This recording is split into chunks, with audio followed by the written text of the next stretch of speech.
दी arc connect app एक व्याकुलता मुक्त जगह जहां आप जुड़ सकते हैं, शेयर कर सकते हैं और प्रार्थना कर सकते हैं।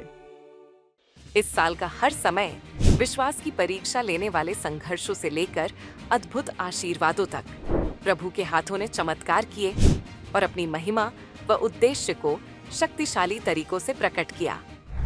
आइए उन महत्वपूर्ण पलों को फिर से याद करें जिन्होंने इस वर्ष को परिभाषित किया। इस साल की प्रमुख तकनीकी घटनाएं। स्विट्जरलैंड के सेंट पीटर चैपल ने AI जीसस लॉन्च किया, जो शास्त्रों पर आधारित सलाह प्रदान करने वाला एक अवतार है। इसने 900 आगंतुकों को आकर्षित किया और वैश्विक बहस छेड़ दी। इसे कुछ लोगों ने चिंतनशील माना तो कुछ ने इसे ईशनिंदा करार दिया। यह डिजिटल युग में आस्था से जुड़े नए सवाल खड़े करता है। महिलाओं और लड़कियों को लक्षित करने वाले यौन उत्पीड़न से जुड़े डीप फेक्स लैंगिक भेदभाव और डिजिटल शोषण की गंभीर समस्याओं को उजागर करते हैं। तकनीकी प्रगति के साथ कानूनों के पीछे छूटने से यह प्रवृत्ति चिंताजनक बन जाती है और भविष्य के लिए गंभीर परिणाम सामने लाती है। हालिया वैश्विक आउटेज तकनीक की बढ़ती नाजुकता को उजागर करते हैं, जो अंतिम दिनों में अराजकता की बाइबल चेतावनियों को प्रतिबिंबित करते हैं। ये व्यवधान बढ़ती अशांति और कमजोरियों से जुड़े हैं और मसीह की वापसी से पहले अशांति की भविष्यवाणियों के अनुरूप हैं, जो ईसाइयों से सतर्क रहने का आह्वान करते हैं। तेजी से प्रगति कर रही तकनीक ने 2024 में अभूतपूर्व विकास को देखा, जो दानियेल 12:4 की भविष्यवाणी को पूरा करता है। बहुत लोग इधर उधर दौड़ेंगे और ज्ञान बढ़ेगा। AI से लेकर वैश्विक व्यवधानों तक ये प्रगति अंतिम दिनों में बदलाव की तेजी को उजागर करती है। इस वर्ष की प्रमुख स्वास्थ्य प्रगति। रूस के स्वास्थ्य मंत्रालय ने 2025 में लॉन्च होने वाले मुफ्त mRNA कैंसर वैक्सीन की घोषणा की है। यह AI के साथ विकसित किया गया है और इसका उद्देश्य ट्यूमर को दबाना और मेटास्टेसिस को रोकना है। क्या यह प्रगति चिकित्सा में आशा की एक नई किरण और भविष्यवाणी का संकेत हो सकती है? एलन मस्क की न्यूरालिंक ने उम्मीदें जताई हैं, जहां दूसरे मरीज एलेक्स ने फिर से गतिशीलता और नियंत्रण हासिल किया। लेकिन स्वायत्तता को लेकर चिंताएं हैं। क्या यह मस्तिष्क इम्प्लांट बीस्ट के चिन्ह की पूर्व सूचना हो सकता है? क्या हम इसके आध्यात्मिक परिणामों के लिए तैयार हैं? प्रकाशित वाक्य 13, 16 से 17 के अनुसार ये सभी लोगों को, बड़े और छोटे, अमीर और गरीब, स्वतंत्र और गुलाम, उनके दाहिने हाथों या माथे पर एक चिन्ह प्राप्त करने के लिए मजबूर करेगा, ताकि वे बिना चिन्ह के न तो खरीद सकें और न ही बेच सकें। ये श्लोक न्यूरालिंक जैसी तकनीकों और चिकित्सा में हो रही त्वरित प्रगति के नैतिक और आध्यात्मिक परिणामों के साथ मेल खाता है। इस वर्ष के प्रमुख युद्ध इजराइल, ईरान, लेबनान और सीरिया से जुड़े चल रहे संघर्ष गठबंधन बदलने और बढ़ते तनाव के साथ एक अस्थिर क्षेत्र को उजागर करते हैं। हिजबुल्लाह के खिलाफ इजराइल के रक्षा उपायों, ईरान की परमाणु महत्वाकांक्षाओं और सीरिया में छद्म युद्ध ने संकट को बढ़ा दिया है। यूक्रेन रूस युद्ध बढ़ती वैश्विक अस्थिरता को उजागर करता है, जिसमें गंभीर हताहत, लाखों लोग विस्थापित और तनावपूर्ण गठबंधन शामिल हैं। यह उथल पुथल अंतिम दिनों में युद्धों के बारे में बाइबल की भविष्यवाणियों के अनुरूप है, जिसका प्रभाव दुनिया भर पर पड़ेगा। ताइवान के आसपास चीन के सैन्य अभ्यास से बढ़ते वैश्विक संघर्षों के साथ तनाव बढ़ गया है। ताइवान की विवादास्पद स्थिति अंतिम दिनों में अराजकता की ओर बढ़ रही दुनिया को दर्शाती है, क्योंकि राष्ट्र प्रभुत्व और नियंत्रण के लिए संघर्ष कर रहे हैं।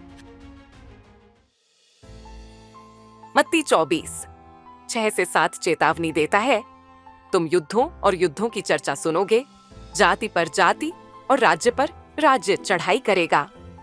इजराइल, यूक्रेन और ताइवान से जुड़े हालिया वैश्विक संघर्ष इस भविष्यवाणी को दोहराते हैं, जो बढ़ती उथल-पुथल और अंतिम दिनों में आध्यात्मिक सतर्कता की तत्काल आवश्यकता को उजागर करते हैं। इस वर्ष की सबसे घातक आपदाएं। तूफान हेलेन कैटरीना के बाद अमेरिका का सबसे घातक तूफान है, जिसने 6 राज्यों में 227 लोगों की जान ले ली और तबाही मचा दी। बाढ़ ने पर्वतीय शहरों को तबाह कर दिया। $27 मिलियन फेमा सहायता और महत्वपूर्ण दान में तेजी आई, जो बढ़ती आपदाओं की बाइबल की अंतिम दिन की चेतावनियों को प्रतिध्वनित करता है। वायनाड, केरल को विनाशकारी भूस्खलन का सामना करना पड़ा, जिसमें 200 से अधिक लोगों की जान चली गई, 2000 से अधिक परिवार विस्थापित हो गए और 475 घर नष्ट हो गए। सरकार द्वारा शुरू किए गए टाउनशिप और राहत प्रयास वैश्विक आपदाओं के बढ़ते पैमाने और उनके गहरे प्रभाव को दर्शाते हैं। दुनिया भर में घातक आपदाओं का बढ़ता ज्वार अनगिनत लोगों की जान ले रहा है और हजारों लोगों को विस्थापित कर रहा है। मैथ्यू बाइबल की भविष्यवाणी के अनुरूप है। विभिन्न स्थानों पर अकाल और भूकंप होंगे। दुनिया में उथल पुथल को दर्शाता है। वर्ष का आध्यात्मिक पुनरुत्थान। 2024 के पेरिस ओलंपिक के समापन समारोह में परेशान करने वाली तस्वीरें दिखाई गईं, जिसके प्रतीकात्मक चित्रण पर विवाद छिड़ गया, जिसमें एक बिना सिर वाली देवदूत और जिसे कई लोगों ने शैतानी जैसे अनुष्ठानों के रूप में देखा। एलोन मस्क जैसे आलोचकों ने ऐसे सांस्कृतिक क्षणों में ईसाई धर्म के घटते प्रभाव के प्रति आगाह किया। हालांकि कई एथलीटों ने जीत के क्षणों के दौरान खुले तौर पर यीशु में अपना विश्वास व्यक्त किया है। ईरान में ईसाई धर्म एक अभूतपूर्व पुनरुत्थान का अनुभव कर रहा है। 1979 में 500 विश्वासियों से बढ़कर आज 10 लाख से अधिक हो गया है। गंभीर उत्पीड़न के बावजूद गुप्त सभाओं, सपनों और दर्शन के माध्यम से ईश्वर की उपस्थिति महसूस की जाती है, जिससे ईरानी ईसाइयों में आशा और साहस का संचार होता है। ब्राजील के अमेज़न में इवेंजेलिकल ईसाई धर्म तेजी से बढ़ रहा है।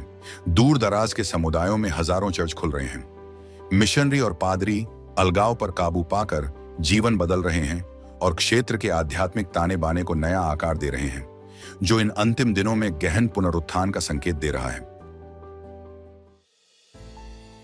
2024 पेरिस ओलंपिक समापन समारोह विवादों से घिरा रहा, जबकि ईसाई धर्म ईरान और अमेज़न में उत्पीड़न और कठिनाइयों के बीच भी फल फूल रहा है। ये घटनाएं योएल 2:28 से मेल खाती हैं, और उसके बाद मैं अपना आत्मा सब लोगों पर उंडेलूंगा। तुम्हारे बेटे बेटियां भविष्यवाणी करेंगी, तुम्हारे पुरणीय स्वप्न देखेंगे, तुम्हारे जवान दर्शन देखेंगे।